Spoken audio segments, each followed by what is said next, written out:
Magandang gabi. Bago maghating gabi, may na-discover na naman tayo. Ang ating pag-usapan, anak ng Pasig. Anak ni Sara Diskaya. Si Sara Diskaya, maraming siyang proyekto doon. Biro mo, hindi lang pala pangungurakot ang nangyari na mga ghost projects at saka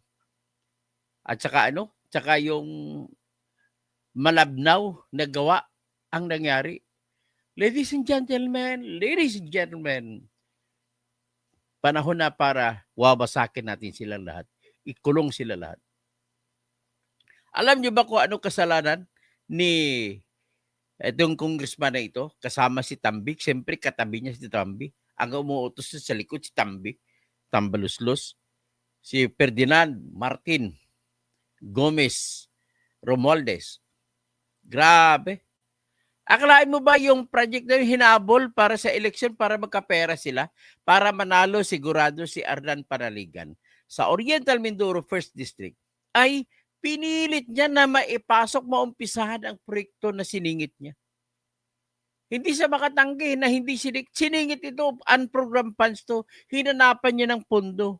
Pag unprogrammed funds, ladies and gentlemen, ay hindi may tatayo kung hindi mahanapan ng pondo. Ito, unprogrammed funds na hinanapan ng pondo, na itayo. At isa pang problema nila, makukulong sila at madisqualify na sa eleksyon. Kasi dapat ito kakasuhan na sila. Sobra na, kakalusin na. Hindi lang kay pangungurakot na nangyari, kundi ginawa pa, inaward pa ng panahon na election ban. Gusto lang nga makumita para may panggastos sa eleksyon. Grabe ito si Tambaluslos at saka ang nakikita pa lang natin itong proyekto lang sa Oriental Mindoro. Sigurado ko marami pang proyektong iba na nangyari sa ibang lugar. Unahin muna natin kay Representative Arnan Panaligan. Grabe ka, boy. Kurap ka talaga. Sarap mo suntukin. So, totoo lang. Pera ng bayan na pupunta lang sa bulsa mo.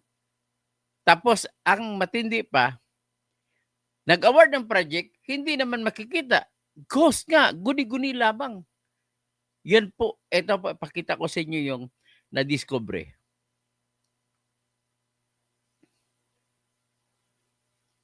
Ito po. Yan violation of election ban.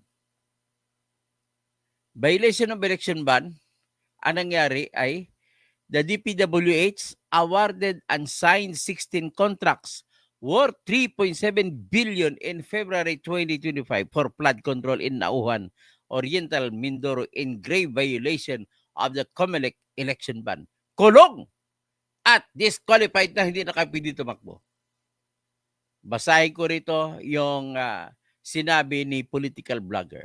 Political blogger, salamat po sa iyong ginawa at papalawigin natin ito at atin po itong ilabas, sasabihin sa buong mundo kung ano nangyayari dito sa mga ginagawa nila. Okay, ito po. Wanton greed, unable to moderate their greed. Hindi nila mapababa yung kanilang kaswapakan. At hindi nila maipostpone na pagkatapos na lamang ng eleksyon gagawin ang flood control projects. Inuna pa. Kasi bakit? Anong hinahabol? Para magkapera kagad. Malay mo baka matalo siya sa eleksyon, hindi na siya makapagpatupad yan. Ganun po ang nangyari dyan. So, asa ba tayo?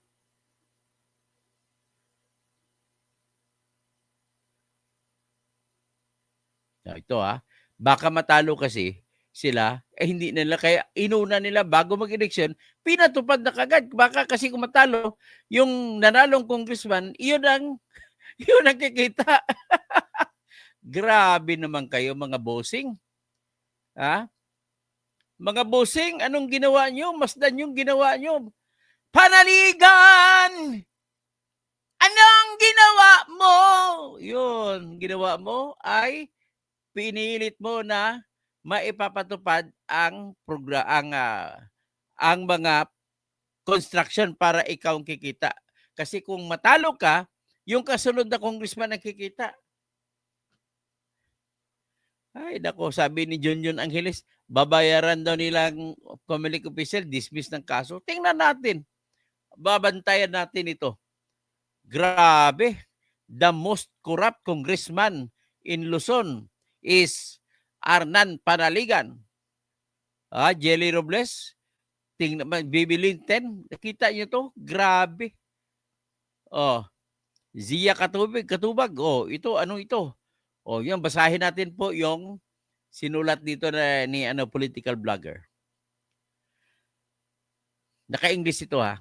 Comelec Chairman George Erwin Garcia should take a look at the implementation of 16 contracts. 16 na kontrata ang pinirmahan at ang halaga ay 3.7 billion pesos sa loob ng election ban. Hindi na dapat nagpapatupad ng kontrata dahil election. Bakit hindi inantay matapos ang election? Sa ilalim po ng Omnibus Election Code ay binabawalan po ang pagpatupad ng kagaya na mag-donate, may mag-donate sa Section 95 Election Code, sa Section 261, bawal din ito. Grabe kayo. For the May 12, 2025 election, national and local, ang election period ay nagsimula January 12 at natapos hanggang June 11. So, ngayon kung mayroong election period, hindi kayo pwede magpatupad ng kontrata. Pero pinatupad nila. Si Tambaluslos ang kasama rito. Siyempre, tawagan na sila na yung bakit hindi man lang kayo humingi ng exemption sa Comelec? The research conducted by the political blogger, we found that these contracts were simultaneously sabay-sabay pinirmahan noong February 7, 2025. 16 contracts sabay-sabay pinirmahan. Grabe. The obvious question is, why the rush? Of course, the answer is unbridled greed. Kailangan makuha kagad ang pera. Otherwise, pag matalo siya, hindi na siya magpa-implement yan. All the 16 projects were awarded on the same day, February 7, 2025. Anong meron sa February 7, 2025? All the contracts were signed by and between DPWH Region 4B Regional Director Gerald Bakanan. Kasuhan ka dapat. Ang putya ka na Gerald ka, malinis ka pa. Sobra ka. You are nothing but shit. Ito. Tapos, nung nagalit sa iyo si Governor Dolor, ay naghugas kamay ka pa? Yung pala, ikaw pala pasimuno nito. So that is 16 counts of violation of the Omnibus Election Code, which carries the administrative and criminal liabilities. Ang administrative yan ay forever na kayo mababan na tumakbo. These DPWH officials who had a participation in the bidding, award, and implementation of these projects have put their necks under the guillotine. They are also liable for violation of Republic Act 3019 for causing undue injury to the government. So, Section 3, Paragraph E, and giving unwarranted benefit to the contractors dahil election ban nga. Hindi ka pwede mag-award. But Panaligan might be able to escape. Bakit? He has not signed any documents. Ang galing! Hindi siya pumirma. Ang galing. Hindi. By the power of witnesses, ituro na siya at saka si Tambaluslos ang nag-utos. Ganon po yung gagawin natin. Sabi naman, ang comment naman dito, tingnan natin ang mga comment ng mga netizens natin. Mga buhaya, animal, King of Crooks, Romualdez. Iba pa. Si Liti Ramos, Zexcas, Gracie, pareho sila ni Zara. Tapos, Evangeline Paho, Diyos na bahala sa iyo, Martin Romualdez. Tingnan natin kung ang langit na humusga, hanggang saan ang laki ng katawan mo, kung laman mo mismo ang kakain sa iyo. Yun. Sabi ni Marvin Alicaya Taduyan, Evangeline Paho, hindi na makakarating sa langit yan. Kampo ni Taning yan, nagpanggap lang. Okay, si Vera Chu naman, Evangeline Paho, wala tayong magagawa kung mismo sa taas na pamunuan, hinayaan ito. O, yan si Marcos talaga itong may kasalanan ito, pinayagan yung kanyang pinsan. So, Alan Lugal, lahat na lang ng klaseng kalulukuhan ginagawa ng mga yan. Ernesto Alipio, Catman Alipio, Charde, hindi dapat puro salita lang si Binti Bigas, malamya. Okay. Ang nangyari, tinitira nyo lang si Sara sa impeachment, sa confidential fund. Kayo, hindi nyo tinitira sarili ninyo. Lahat-lahat kayo, pare-pareho kayo. Mas malaki kayo kumain kaysa kay Sara. Naku ng waiting. Ayan, pakinggan natin itong sariwain natin yung sinabi ni Panfilo Lacson sa Baco at Nauhan na project. Maputsang hindi ko talaga gusto ko suntukin ito si Congressman Arnan Panaligan. Tama, nakasulat na pala ito, hindi niya nisikaso, kakasuhan ko siya ng disbarment. Hindi niya ginawa ang kanyang trabaho. Ito, pakinggan natin si Senator Ping Lacson sa kanyang privilege speech. Sa inyo, Baco at Nauhan, Oriental Mindoro, Aguila congressional insertions. Mr. President, when flood control projects fail to stand against the tides, we are compelled to question the feasibility of the project and the technical capacity of the contractor. But what if an elected congressman or a political group claims ownership of the project? Is it not both proper and necessary to scrutinize their motivations and examine the extent of their involvement, and perhaps to hold them responsible? This explains the logic why I am insisting to make transparent the identities of the proponents of the insertions, from the House GAB, Senate version, and all the way to the BICAM. If they claim something as theirs, should they not also be accountable for its failures? Mr. President, I raise the question because of the evident congressional banners we observe alongside many projects in Nauhan and Baco, Okay, both kita ng in Oriental angkin. Mindoro. Basta Aguila si Bilang halimbawa, Arnan in Panaligan. Barangay Burbuli, Baco, Oriental Mindoro, one banner reads, Congressional project, construction of flood control structure along Barangay Burbuli, Yan. Alag River, Baco, Aguila. Oriental Mindoro, Arnan Panaligan. Aguila, aksyon, gobyerno at inisyatibo sa larangang lehislatura. This project, awarded to Silver Wolves Construction Corporation again, is worth 95 million pesos. It is an ongoing project to be completed in December 2025. This project is so important that it can turn stones and get funding approval under the unprogrammed appropriations of the 2024 national budget. This prompts us to dig deeper into the web. And as they say, social media is a great resource of evidence, which lawyers fondly call testimony against self-interest.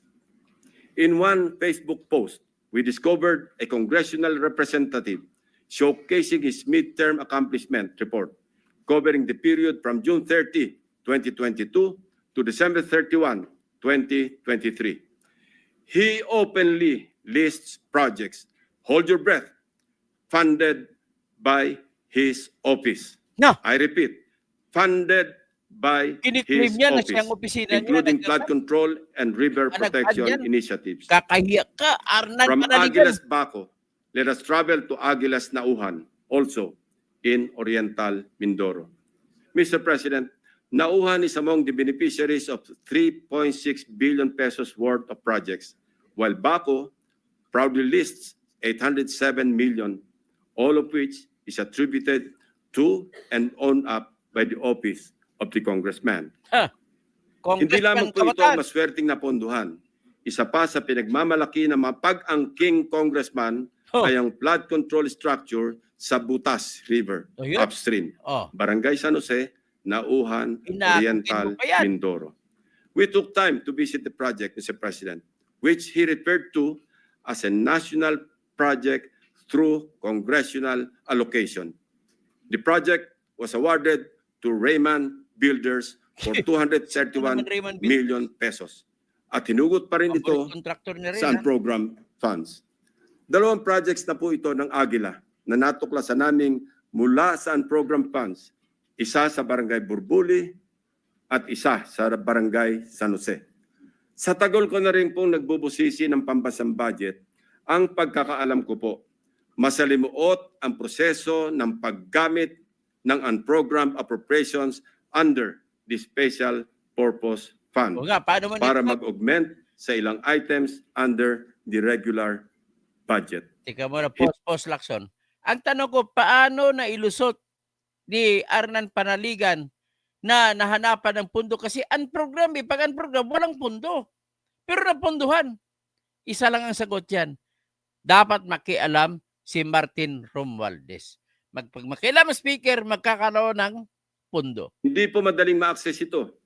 Dapat A, may excess revenue collections, or B, new revenue collections, or C, those arising from new tax or non-tax sources, or D, approved loans para sa foreign assisted projects. Mahaba din ang requirements dito, Mr. Saan kaya kumuha ng pundo?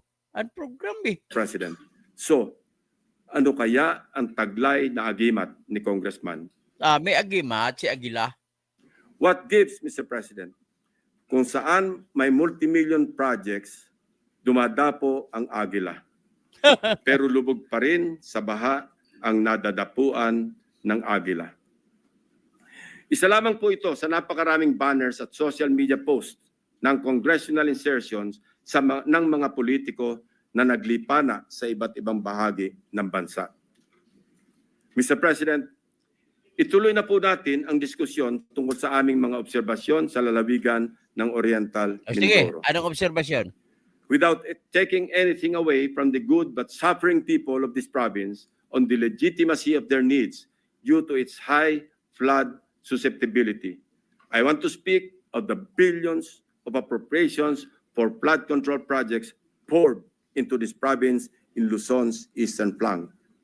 Mr. President, when someone gets the largest share of the pie, we naturally ask why, especially if such a price comes from the taxpayers' tab. In Oriental Mindoro, for example, we wonder why among its 14 municipalities, one town tops the bill. Sa pagsalo ng buhos ng pondo, nauna ang Nauhan. Bakit kaya? Nauhan, Oriental Mindoro received a sweeping Ang pangalan Nauhan. Pwede mo rin inauna. So nauna lagi. 55% of the province's Hindi pwede naunahan. 2025 flood control budget. Katumbas ito ng 10 bilyong piso para sa flood control projects ng bayan ng Nauhan pa lamang. Fair enough, given the coastal topography of the municipality, which includes its lowland plains and extensive river systems such as Mag-asawang Tubig, Nauhan, and its people badly need flood control interventions. However, the magnitude of its budget allocation in the last 3 years alone, amounting to approximately 19 billion pesos and nearly doubling each year, raises concerns regarding Nauhan's curious case. Even before the provincial governor of Oriental Mindoro blew the whistle, so to speak, on what he alleged as anomalous flood control projects, we had already dug deep in our study, literally sifting through years after years of appropriations for these projects. True to form and with due diligence, I immediately dispatched my staff to Oriental Mindoro to verify the data we gathered about Nauhan and to validate the governor's claims. Mindful of political bumps we may encounter, my directives are clear. We must see no political color and remain impartial in our findings. My staff traversed Oriental Mindoro across 10 barangays to randomly check flood control projects based on the list of awarded contracts from 2023 to 2025 that we obtained from the DPWH website. The field validation came in the aftermath of the widespread flooding in the province of Oriental Mindoro during the habagat. Una sa aming listahan ang Barangay Mulawin. Sa 70 barangay ng Nauhan, Oriental Mindoro, ang Barangay Mulawin ay nakakuha naman ng 1.9 billion pesos. Sino kaya ang makapangyarihang funder sa Barangay Mulawin? We scoured the budget books from the National Expenditure Program, the House GAB, Senate version, and GAA, as well as the DPWH awarded contracts in Barangay Mulawin. Of the 1.9 billion pesos fund for 8 flood control projects, only 810 million pesos for 3 projects was included in the President's budget or Grabe. NEP. Hinanapan niya talaga ng pundo 1.1 billion. Paying Grabe. 1.1 billion Tanging si Tambaluslos lamang makapaghanap ng pundo ganong kalaki para ipagawa yon. was inserted. I repeat, was inserted in the House version, Mr. President. Rightly so. Most of these congressional insertions were tagged for issuance of SARO or withheld by Malacanang, save for the curious case of 2 projects worth about 300 million pesos already awarded and ongoing construction with target completion in December 2025. Mr. President, sa buhos ng budget sa barangay na ito, inaasahan natin na may proteksyon na ang mga residente ng Mulawin mula sa baha dulot ng bagyo. Sa kasamaang palad, habagat pa lang at hindi pa man naitalang bagyo ang tumama sa probinsya. Gumuhuna ang ilang parte ng mga diking pinaggastusan ng daang milyong piso. Inagos na rin ng tubig, baha, ang bilyong pisong danyos ng nasirang flood control. So yan ha. So hanggang dyan, at least nakikita natin na yung kontrata na yan ay hindi lang kinatkong, kundi ginawa pa sa panahon ng election ban. Kaya kailangan silang tanggalin sa i-disqualify sa election para hindi na makatakbo kailanman. So Helen Bagyo, paano po tayo makakaahon? Ang problema nito, paano naman ang pagbayad sa utang nito? Helen Bagyo, Edgar Nacion, Toto, good evening. Helen Bagyo, tapos sino pa? Andrea Guico, watching from Singapore. Janjan Angeles, Dr. Toto, pasilip. O sige, sisilipin ko kay Kimbo sa Marikina. Tingnan sa Tumana project niya. Romel Bingson, naimbang Karibim, Tirador, naimbang Karibim sa mga kapsat ko. Maya Pabingi, sa mga kabalin ko. Maray na Banggi, sa mga Bicolano. Nangyari sa lahat ng yan, si BBM ang dapat sisihin. 2022 pa yan. Masking korupsyon sa flood control, wala silang ginawa na may confidential at intelligence fund in amount of 10 billion. Teachers PTV, asa na po yung taong bayan, akbayan, makabayan, black. Si Sara lang gusto na parusahan. Bulsay TV, kasuhan na tanggalin. Sa RD Region, si Gerald Pakanan. Gerald, kapunin ka na. Naknang weting. Ano pa? So ito po ang ating mamaya ilabas ko naman ang project naman sa Irusin, Sorsogon. Ha? Ito naman isa sa mga project na ipakita ko sa inyo sa actual mismo na wala ka makitang project. And yet kumikita ang mga kaibigan ni Chis Escudero. Okay? Magandang hapon at paki-like, paki-subscribe. Ito lang aking inspirasyon. At yung mga manunood sa replay, please, huwag nyo i-skip yung mga ads ko para naman kikita ako at makatulong ako, makagawa pa ko ng maraming proyekto para sa kagandahan at para sa ating lipunan. At saka, paki-invite ang mga kaibigan ninyo para malapit na tayo 100,000. At makakuha tayo kasi malapit mahigit 20,000 po nag-withdraw sa akin, nag-unsubscribe yung mga anti-Duterte na feeling nila ay pumapabor ng kay Duterte, kaya umalis sila.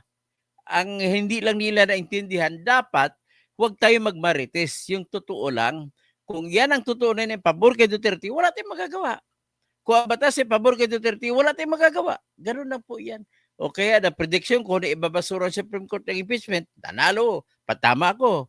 Yung prediction ko, ayon sa analysis ko, sa mga pangyayari at batas na mananalo si Sara sa Senate, o yun, panalo ako. Antayin na lang natin ang motion for reconsideration na mas malabo pa sa pusit na mangyayari na mabaliktad ng desisyon.